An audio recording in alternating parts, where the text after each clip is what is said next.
حضرت انس بن مالک رضی اللہ عنہ فرماتے ہیں کہ رسول اللہ صلی اللہ علیہ وآلہ وسلم ام حرام بنت ملحان کے ہاں تشریف لے جایا کرتے تھے۔ وہ عبادہ بن صامت کے نکاح میں تھی۔ ایک دن آپ ان کے یہاں گئے تو انہوں نے آپ کے سامنے کھانے کی چیز پیش کی اور آپ کا سر جھاڑنے لگیں۔ اس عرصہ میں نبی کریم صلی اللہ علیہ وآلہ وسلم سو گئے، پھر بیدار ہوئے تو آپ مسکرا رہے تھے۔ میں نے اس پر پوچھا، یا رسول اللہ آپ کیوں ہنس رہے ہیں؟ اس پر آپ صلی اللہ علیہ وآلہ وسلم نے فرمایا کہ میری امت کے کچھ لوگ میرے سامنے اللہ کے رستے میں غزوہ کرتے ہوئے پیش کیے گئے۔ اس دریا کی پشت پر وہ اس طرح سوار ہیں جیسے بادشاہ تخت پر ہوتے ہیں۔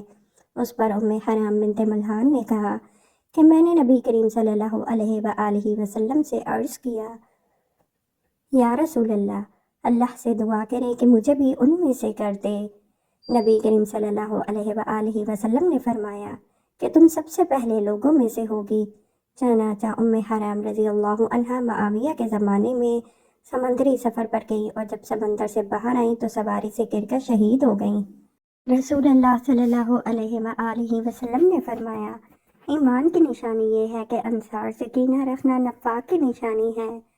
رسول اللہ صلی اللہ علیہ وآلہ وسلم نے فرمایا، کیوں نہ میں تمہیں دجال کے متعلق ایک ایسی بات بتا دوں جو کسی نبی نے اپنی قوم کو اب تک نہیں بتائی۔ وہ کانا ہوگا اور جنت اور جہنم جیسی چیز لائے گا، پس جسے وہ جنت کہے گا در حقیقت وہی دوزخ ہوگی، اور میں تمہیں اس کے فتنے سے اسی طرح ڈراتا ہوں جیسے نوح علیہ السلام نے اپنی قوم کو ڈرایا تھا۔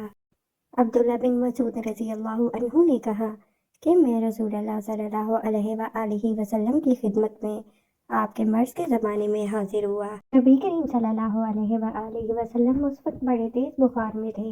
میں نے عرض کیا، یا رسول اللہ آپ کو بڑا تیز بخار ہے۔ میں نے یہ بھی کہا کہ یہ بخار آپ کو اس لیے اتنا تیز ہے کہ آپ کا ثواب بھی دگنا ہے۔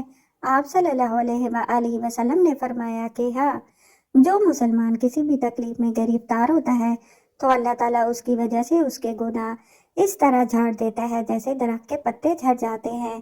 رسول اللہ صلی اللہ علیہ وآلہ وسلم نے فرمایا، تم میرے بعض کام ایسے دیکھو گے جو تم کو برے لگیں گے۔